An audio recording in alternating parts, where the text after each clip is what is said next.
ओम शांति।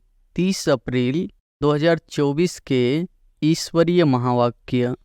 पहले एक नज़र मुरली के मुख्य पॉइंट पर। बाबा ने कहा, मुक्ति तो सबकी होती है। मुक्ति कहो, जीवन मुक्ति कहो। मुक्ति में जाकर फिर भी सबको जीवन मुक्ति में आना ही है। यह सारी रचना अनादि है। रचयिता तो एक ही बाप है। यह जो भी सभी आत्माएं हैं, सब बेहद के बाप के बच्चे हैं। भक्त माला भी है तो रुद्र माला भी है। पीछे फिर रुंड माला कहा जाता है। संपूर्ण ब्रह्मा भी है, परंतु वह है संपूर्ण अव्यक्त। अभी व्यक्त ब्रह्मा जो है, उनको अव्यक्त बनना है। व्यक्त ही अव्यक्त होता है, जिसको फरिश्ता भी कहते हैं। बस यही पुरुषार्थ करते रहो। हम आत्मा है और परमात्मा के साथ योग लगाना है। सर्वशक्तिवान पतित पावन एक बाप को ही कहते हैं। मनुष्य होकर तुच्छ बुद्धि बन पड़े हैं। सतयुग में बिल्कुल स्वच्छ बुद्धि थे। कितने उन्हों में दैवी गुण थे। तुम बच्चों को दैवी गुण भी जरूर धारण करने हैं। और फिर बाबा ने कहा, माला का भी राज समझाया है। ऊंचे ते ऊंचे है पाप, उनकी माला ऊपर में है। रुद्र वह है निराकार, फिर साकार लक्ष्मी नारायण, उनकी भी माला है। ब्राह्मणों की माला अभी नहीं बनती। मूल बात है, अपने को आत्मा समझ परमपिता परमात्मा को याद करो। यह निश्चय पक्का चाहिए। तुम हर एक व्यापारी हो, बाबा से व्यापार करते हो। अपनी जांच करनी है, हमारे में कितने दैवी गुण है, कितना बाप को याद करते हैं, कितना हम अशरीरी बनते जाते हैं। सृष्टि खाली नहीं रहती। गायन है, राम गयो रावण गयो, परंतु रहते दोनों है। रावण संप्रदाय जाता है तो फिर लौटकर नहीं आता, बाकी यह बच जाते हैं। अभी रावण संप्रदाय और राम संप्रदाय दोनों है। संगम युग पर ही यह सब होता है। और फिर लास्ट में बाबा ने कहा, इन एडवांस कुछ भी नहीं बताएंगे। यह भी ड्रामा का प्लान है। रिकॉर्ड खुलता जाता है, बाबा बोलता जाता है। आसुरी बच्चे जन्मते ही रोते रहेंगे, गंदे भी होते हैं। तुम तो बड़े कैदे सिर पलेंगे।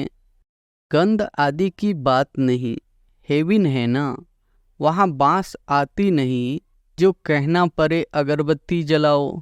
बगीचे में बहुत खुशबूदार फूल होंगे, यहाँ के फूलों में इतनी खुशबू नहीं। वहाँ तो किस्म किस्म की चीज़ें होंगी। बर्तन आदि सब सोने के होंगे। जैसे यहाँ के पत्थर, वहाँ फिर सोना ही सोना। रेती में भी सोना होता है। विचार करो, कितना सोना होगा जिससे मकान आदि बनेंगे। वहाँ ऐसी मौसम होगी, न सर्दी न गर्मी। वहाँ गर्मी का दुख नहीं जो पंखे चलाने पड़े। उसका नाम ही है स्वर्ग। पाप कहते हैं, इन सब बातों को भी छोड़ दो। जो होना है वह होगा। पहले बाप को याद करो। चारों तरफ से बुद्धि हटाकर मामेकम याद करो। सब तरफ से बुद्धि को हटाकर मेरे को याद करने का पुरुषार्थ करो, अंतर्मुखी होकर। और अब सुनते हैं महावाक्यों को विस्तार से। मुरली का सार है, मीठे बच्चे, अपना पोता मेल चेक करो कि सारे दिन में बाप को कितना समय याद किया। कोई भूल तो नहीं की, क्योंकि तुम हर एक व्यापारी हो। प्रश्न है, कौन सी एक मेहनत अंतर्मुखी बन करते रहो तो अपार खुशी रहेगी। उत्तर है, जन्म जन्मांतर जो कुछ किया है, जो सामने आता रहता है, उन सब से बुद्धि योग निकाल सतो प्रधान बनने के लिए बाप को याद करने की मेहनत करते रहो। चारों तरफ से बुद्धि हटाए अंतर्मुखी बन बाप को याद करो। सर्विस का सबूत दो तो अपार खुशी रहेगी। ओम शांति। बाप बैठ बच्चों को समझाते हैं। यह तो बच्चे जानते हैं कि रूहानी बाप रूहानी बच्चों को बैठ समझाते हैं। रूहानी बाप हुआ बेहद का बाप, रूहानी बच्चे भी हुए बेहद के बच्चे। बाप को तो सब बच्चों की सद्गति करनी है। किस द्वारा? इन बच्चों द्वारा विश्व की सद्गति करनी है। सारे विश्व के बच्चे तो यहाँ आकर नहीं पढ़ते हैं। नाम ही है ईश्वरीय विश्वविद्यालय। मुक्ति तो सबकी होती ही है। मुक्ति कहो, जीवन मुक्ति कहो। मुक्ति में जाकर फिर भी सबको जीवन मुक्ति में आना ही है, तो ऐसे कहेंगे सभी जीवन मुक्ति में आते हैं। वाया मुक्ति धाम। एक दो के पीछे आना ही है पाठ बजाने, तब तक मुक्ति धाम में ठहरना पड़ता है। बच्चों को अब रचयिता और रचना का मालूम पड़ गया है। यह सारी रचना अनादि है। रचयिता तो एक ही बाप है। यह जो भी सभी आत्माएं हैं, सब बेहद के बाप के बच्चे हैं। जब बच्चों को मालूम पड़ता है तो वही आकर योग सिखाते हैं। यह भारत के लिए ही योग है। बाप आते भी भारत में है। भारतवासियों को ही याद की यात्रा सिखलाकर पावन बनाते हैं और नॉलेज भी देते हैं कि यह सृष्टि का चक्र कैसे फिरता है। यह भी बच्चे जानते हैं। रुद्रमाला भी है जो गाई और पूजी जाती है, सिमरन की जाती है। भक्त माला भी है, ऊंचे ते ऊंचे भक्तों की माला है। भक्त माला के बाद होनी चाहिए ज्ञान माला। भक्ति और ज्ञान है ना। भक्त माला भी है तो रुद्र माला भी है। पीछे फिर रुंड माला कहा जाता है, क्योंकि ऊंच ते ऊंच मनुष्य सृष्टि में है विष्णु, जिसको सूक्ष्म बदन में दिखाते हैं। प्रजापिता ब्रह्मा तो यह है, इनकी माला भी है। आखिरीन यह माला बन जाएगी, तभी वह रुद्र माला और विष्णु की जयंती माला बनेगी। ऊंचे ते ऊंचा है शिव बाबा, फिर ऊंचे ते ऊंचा है विष्णु का राज्य।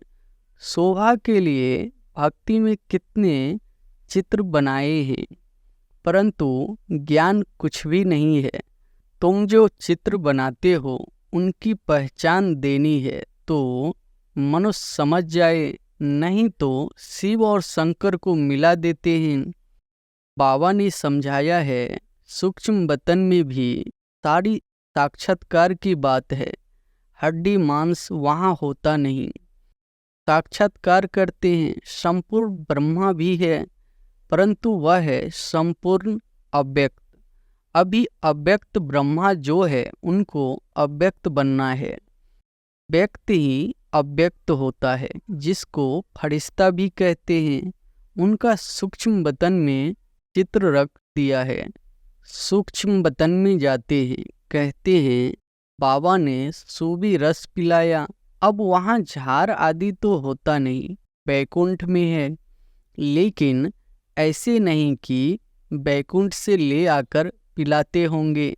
यह सब सूक्ष्म बतन में साक्षात्कार की बातें हैं। अब तुम बच्चे जानते हो कि वापस घर जाना है और आत्म अभिमानी बनना है। मैं आत्मा अविनाशी हूँ, यह शरीर विनाशी है। आत्मा का ज्ञान भी तुम बच्चों में है।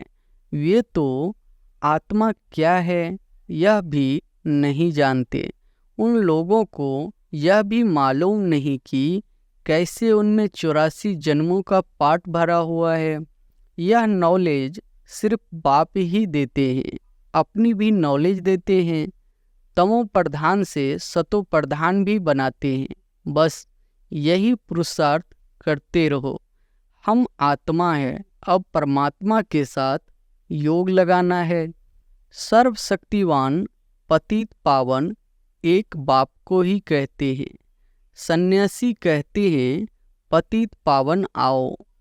कोई तो ब्रह्म को भी पतित पावन कह देते हैं। अब तुम बच्चों को भक्ति का भी ज्ञान मिलता है कि भक्ति कितना समय चलती है, ज्ञान कितना समय चलता है। यह बाप बैठ समझाते हैं। पहले कुछ नहीं जानते थे, मनुष्य होकर तुच्छ बुद्धि बन पड़े हैं। सतयुग में बिल्कुल स्वच्छ बुद्धि थे। कितनी उन्होंने दैवी गुण थे। तुम बच्चों को दैवी गुण भी जरूर धारण करने हैं। कहते हैं ना, यह तो जैसे देवता है। भल साधु संत महात्मा को लोग मानते हैं, परंतु वह दैवी बुद्धि तो नहीं है। रजोगुणी बुद्धि हो जाते हैं। राजा रानी प्रजा है ना। राजधानी कब और कैसे स्थापन होती है, यह दुनिया नहीं जानती। यहाँ तुम सब नई बातें सुनते हो। तो माला का भी राज समझाया है। ऊंचे ते ऊंच है बाप, उनकी माला ऊपर में है।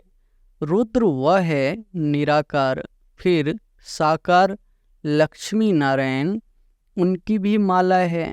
ब्राह्मणों की माला अभी नहीं बनती, अंत में तुम ब्राह्मणों की माला भी बन जाती है। इन बातों में जास्ती प्रश्न उत्तर करने की जरूरत नहीं।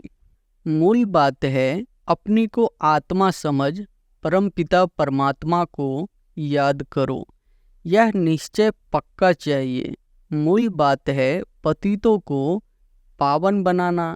सारी दुनिया पतित है, फिर पावन बनना है। मूल वतन में भी सभी पावन है, तो सुखधाम में भी सब पावन है। तुम पावन बनकर पावन दुनिया में जाते हो।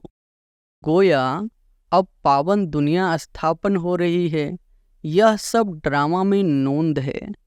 बाप कहते हैं सारे दिन का होता मेल देखो, कोई भूल तो नहीं हुई। व्यापारी लोग मुरादी संभालते हैं, यह भी कमाई है। तुम हर एक व्यापारी हो, बाबा से व्यापार करते हो।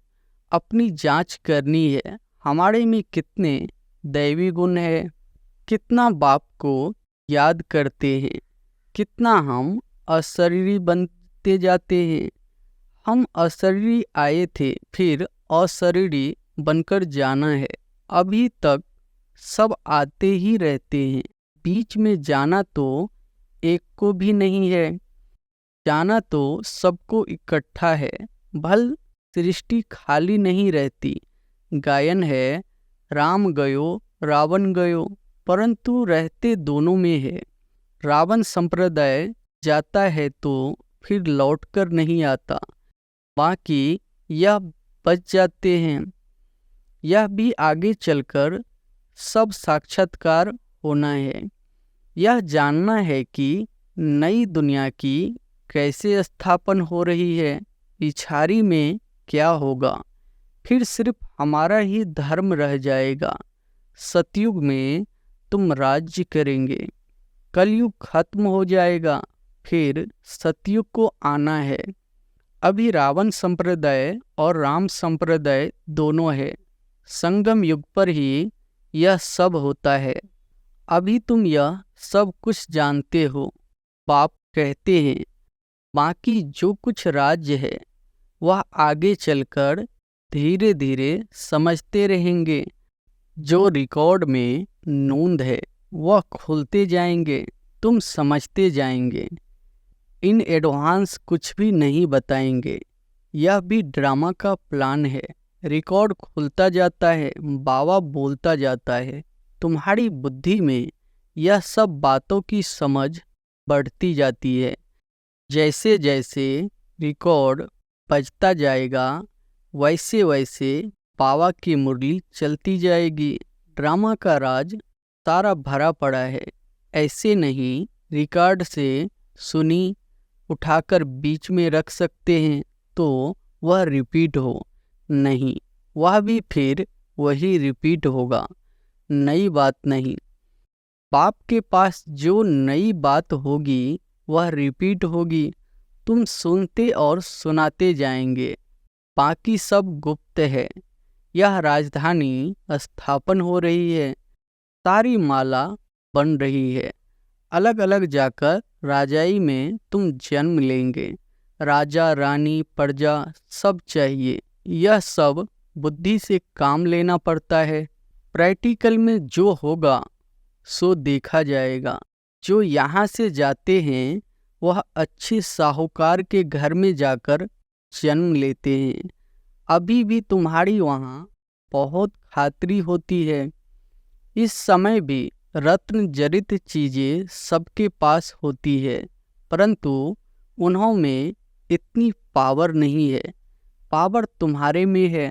तुम जहाँ जाएंगे वहाँ अपना शोह करेंगे। तुम तो ऊंच बनते हो तो तुम जाकर वहाँ दैवी चरित्र दिखाएंगे। आसुरी बच्चे जन्मते ही रोते रहेंगे, गंदे भी होते हैं। तुम तो बड़े कैदे सिर पलेंगे। गंद आदि की बात नहीं, आजकल के बच्चे तो गंदे हो पड़ते हैं। सतयुग में ऐसी बात हो न सके, फिर भी हेवन है ना, वहाँ बांस आदि नहीं जो कहना पड़े अगरबत्ती जलाओ। बगीचे में बहुत खुशबूदार फूल होंगे, यहाँ के फूलों में इतनी खुशबू नहीं। वहाँ तो हर एक चीज में 100% खुशबू रहती है, यहाँ तो 1% भी नहीं है। वहाँ तो फूल भी फर्स्ट क्लास होंगे। यहाँ भल कोई कितना भी साहूकार हो तो भी इतना नहीं। वहाँ तो किस्म किस्म की चीजें होगी। बर्तन आदि सब सोने के होंगे। जैसे यहाँ के पत्थर वहाँ फिर सोना ही सोना। रेती में भी सोना होता है। विचार करो कितना सोना होगा जिससे मकान आदि बनेंगे। वहाँ ऐसी मौसम होगी, न सर्दी न गर्मी। वहाँ गर्मी का दुख नहीं, जो पंखे चलाने पड़े। उसका नाम ही है स्वर्ग। वहाँ अपार सुख होता है। तुम्हारे जैसा पद्मा पदम भाग्यशाली कोई बनते ही नहीं।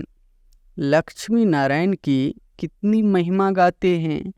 उनको जो ऐसा बनाते हैं उनकी कितनी महिमा चाहिए। पहले होती है अव्यभिचारी भक्ति, फिर देवताओं की भक्ति शुरू होती है। वह भी भूत पूजा कहेंगे। शरीर तो वह है नहीं। 5 तत्वों की पूजा होती है। शिव बाबा के लिए तो ऐसे नहीं कहेंगे। पूजा करने के लिए कोई चीज का व सोने आदि का बनाते हैं। आत्मा को थोड़े ही सोना कहेंगे। आत्मा किस चीज की बनी हुई है, शिव का चित्र किस चीज का बनाया हुआ है, वह झट बताएंगे। परंतु आत्मा परमात्मा किस चीज का बना हुआ है यह कोई बता ना सके। सतयुग में 5 तत्व भी शुद्ध होते हैं। यहाँ है अशुद्ध तो पुरुषार्थी बच्चे ऐसी ऐसी ख्यालात करते रहेंगे। पाप कहते हैं इन सब बातों को भी छोड़ दो। जो होना है वह होगा। पहले बाप को याद करो। चारों तरफ से बुद्धि हटाकर मामे कम याद करो तो विकर्म विनाश होंगे। जो कुछ सुनते हो उन सबको छोड़ एक बाप पक्की करो कि हमको सतो प्रधान बनना है। फिर सतयुग में जो कल्प कल्प हुआ होगा वही होगा। उसमें फर्क नहीं पड़ सकता। मूल बात है, बाप को याद करो, यह है मेहनत, वह पूरी करो। तूफान तो बहुत आते हैं, जन्मांतर जो कुछ किया है वह सब सामने आता है, तो सब तरफ से बुद्धि को हटाकर मेरे को याद करने का पुरुषार्थ करो। अंतर्मुखी होकर तुम बच्चों को स्मृति तो आई तो भी नंबरवार पुरुषार्थ अनुसार सर्विस से भी मालूम पड़ जाता है। सर्विस करने वालों को सर्विस की खुशी रहती है। जो अच्छी सर्विस करते हैं उनकी सर्विस का सबूत भी मिलता है। पंडे बनकर आते हैं, कौन महारथी, घोड़सवार, प्यादे हैं, वह झट पता पड़ जाता है। अच्छा, मीठे मीठे सिकिलधे बच्चों प्रति माता पिता बाप दादा का याद प्यार और गुड मॉर्निंग। रूहानी बाप के रूहानी बच्चों को नमस्ते। धारणा के लिए मुख्य सार पहली पॉइंट है, दूसरी सब बातों को छोड़ बुद्धि को चारों तरफ से हटाकर सतो प्रधान बनने के लिए अशरीरी बनने का अभ्यास करना है, दैवी गुण धारण करने हैं। दूसरी पॉइंट है, बुद्धि में अच्छे अच्छे ख्यालात लाने हैं। हमारे राज स्वर्ग में क्या क्या होगा उस पर विचार कर अपने को उस जैसे लायक चरित्रवान बनाना है। यहाँ से बुद्धि निकाल देनी है। वरदान है, सेवा द्वारा मेवा प्राप्त करने वाले सर्व हद की चाहना से पड़े सदा संपन्न और सम्मान भव। सेवा द्वारा मेवा प्राप्त करने वाले सर्व हद की चाहना से परे सदा संपन्न और समान भव। सेवा का अर्थ है मेवा देने वाली। अगर कोई सेवा असंतुष्ट बनाए तो वो सेवा नहीं है। ऐसी सेवा भल छोड़ दो, लेकिन संतुष्टता नहीं छोड़ो। जैसे शरीर की तृप्ति वाले सदा संतुष्ट रहते हैं, वैसे मन की तृप्ति वाले भी संतुष्ट होंगे। संतुष्टता तृप्ति की निशानी है। तृप्त आत्मा में कोई भी हद की इच्छा, मान, शान, सैल्वेशन साधन की भूख नहीं होगी। वे हद की सर्व चाहना से परे सदा संपन्न और समान होंगे। स्लोगन है, सच्ची दिल से निस्वार्थ सेवा में आगे बढ़ना अर्थात पुण्य का खाता जमा होना। अच्छा, ओम शांति।